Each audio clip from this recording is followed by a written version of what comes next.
কিভাবে বেগুনি বানালে ফুলকো হবে, ভাজার পরেও 3 থেকে 4 ঘন্টা মুচমুচে থাকবে, সেই সাথে বেগুনের গায়ে অতিরিক্ত তেলও লেগে থাকবে না, সেই রেসিপিটি আজকে আমি আপনাদের সাথে শেয়ার করতে যাচ্ছি।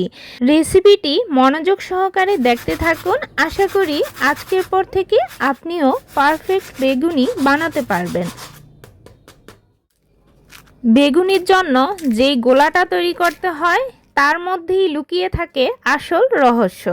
কারণ এই গোলাটা যতটা পারফেক্টভাবে তৈরি করতে পারবেন, ঠিক বেগুনিটা ততটাই ফুলকো হবে। এখানে আমি 2 কাপ পরিমাণে বেসন নিয়েছি। বেসনটা প্রথমত চেলে নেওয়াটা ভীষণ জরুরি। বেসনের মধ্যে যদি কোনো রকমের ময়লা কিংবা কোনো রকমের দলা দলা ভাব থাকে, চেলে নিলে সেগুলো আর থাকবে না, একদম ঝরঝরে হয়ে গেছে। এখন বেসনের গোলার সাথে যেই মূল উপকরণটা দিতে হবে সেটা হচ্ছে কর্নফ্লাওয়ার। আর কর্নফ্লাওয়ারটা এখানে 1/3 কাপ পরিমাণে দিচ্ছি। এই কর্নফ্লাওয়ার দেওয়ার ফলে কিন্তু বেগুনিটা মুচমুচে থাকবে অনেক সময় পর্যন্ত, আর হচ্ছে গিয়ে ফুলে উঠবে বেশি। তবে একান্তই যদি কর্নফ্লাওয়ার না থাকে, চালের গুঁড়াটা ব্যবহার করতে পারেন। 1/2 চামচ জিরা আর 1/2 চামচ ধনিয়ার গুঁড়া এর সাথে অ্যাড করে দিচ্ছি। এখন এর সাথে 1/2 চামচের অর্ধেক দিয়ে দিচ্ছি গরম মশলা, 1/2 টিস্পুন দিয়ে দিচ্ছি হলুদের গুঁড়া, 1 চামচ দিয়ে দিচ্ছি লাল মরিচের গুঁড়া। ঝালটা অবশ্যই আপনাদের টেস্ট অনুযায়ী ব্যবহার করতে পারবেন। সাথে সামান্য একটু জর্দার রং ব্যবহার করছি, এটা সম্পূর্ণ অপশনাল, শুধুমাত্র কালারটা সুন্দর আসার জন্য দিয়েছি, তা আপনারা চাইলে এটা স্কিপ করতে পারেন। 1 চামচ লবণ দিয়ে দিচ্ছি স্বাদ মতো, 1.5 চামচ দিয়ে দিচ্ছি চিনি। চিনিটা দিলে এই বেগুনির টেস্টটা দ্বিগুণ বেড়ে যায়, তাই অবশ্যই একটুখানি চিনি দিবেন। এখন এই শুকনো উপকরণগুলোকে একটু ভালো করে মিশিয়ে নিচ্ছি। এখন এর সাথে দিয়ে দিচ্ছি 1/2 চামচ আদা বাটা, আর 1/2 চামচের থেকে একটু কম দিয়ে দিচ্ছি বেকিং সোডা। সোডার পরিমাণটা এর থেকে বেশি যেন না হয়, এরকমই হতে হবে। বেসনের গোলাটাকে এখন তৈরি করব, তার জন্য এখানে অল্প অল্প করে জলটা প্রয়োগ করতে হবে।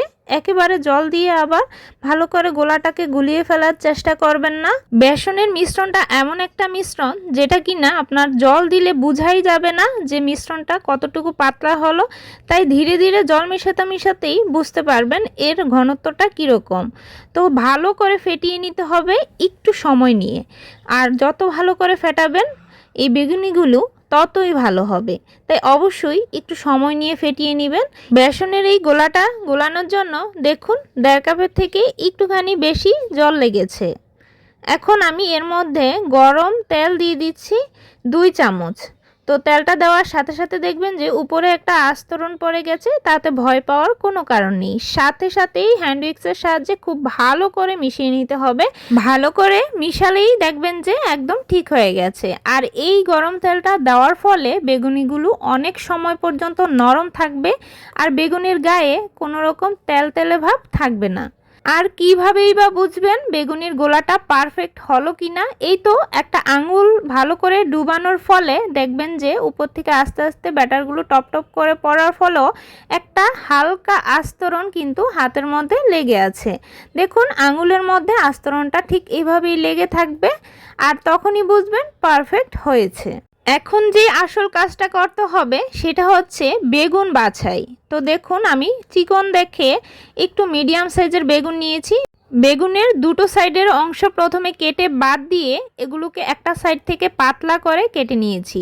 তবে এমন পাতলাও করা যাবে না, নয়তো খেয়ে মজাও পাবেন না। তো আমি বেগুনগুলোকে এই মিডিয়াম করে কেটে নিয়েছি, খুব বেশি পাতলা বা খুব বেশি যেন একদম ভারী না হয়ে যায়। ঠিক এরকমভাবে কেটে ভালো করে ধুয়ে একটা সুতির কাপড়ের ওপর রেখে দিয়েছি, জলটা খুব ভালোভাবে শুষে নেওয়ার জন্য। খেয়াল রাখবেন বেগুনের গায়ে যেন কোনো রকম জলজলে ভাব না থাকে। একটু সময় নিয়ে বেগুনটাকে আগে থেকেই কেটে রেখে দিবেন। প্রথমেই যেহেতু গোলাটা তৈরি করে রেখেছিলাম, তাই গোলাটা অনেকক্ষণ আগেই সেট হয়ে গেছে। তো যখন বেগুনিগুলো এভাবে ডুবাবো, খুব ভালো করে ব্যাটারটাকে ঝারিয়ে নিয়ে তারপর একেবারে গরম তেলে ছেড়ে দিতে হবে। আর তেলটা আগে থেকেই কিন্তু গরম করে নিতে হবে। এই তেলটা একদমই মিডিয়াম গরমও হওয়া যাবে না। খুব ভালো করে গরম করে নেওয়ার পর চুলা আঁচটাকে একটু মিডিয়ামে রেখে সবগুলি বেগুনি একে একে ছেড়ে উপর থেকে এভাবে আমি তেল দেওয়ার ফলে দেখুন একে একে ফুলে উঠছে। বেগুনি ভাজার একটা নিয়ম কি জানেন? খুব বেশি কম আঁচেও বেগুনি ভাজতে পারবেন না, আর খুব বেশি হাই হিটেও ভাজা যাবে না। মিডিয়ামে রেখে চুলা আঁচটা তারপর ভাজতে হবে। আর এক এক বেশ বেগুনি ভাজতে প্রায় 6 থেকে 7 মিনিট সময় নিয়ে একটু সময় নিয়ে যদি ভাজেন তাহলে দেখবেন বেগুনিগুলো অনেক সময় পর্যন্ত মুচমুচে থাকবে। খুব দ্রুতই ভেজে উঠিয়ে ফেললে সেই বেগুনিগুলি চুপসে যায়। তাই একটু সময় নিয়ে ভাজবেন, মুচমুচেও থাকবে। আর ঠিক এরকম তেল থেকে খুব ভালোভাবে তেলটা ঝরিয়ে একটা টিস্যু পেপারে রেখে দিবেন, নয়তো একটা যে কোনো ঝুড়ির মধ্যে রেখে দিবেন। তাহলে দেখবেন বাড়তি তেলটা ঝরে পড়ে যাবে।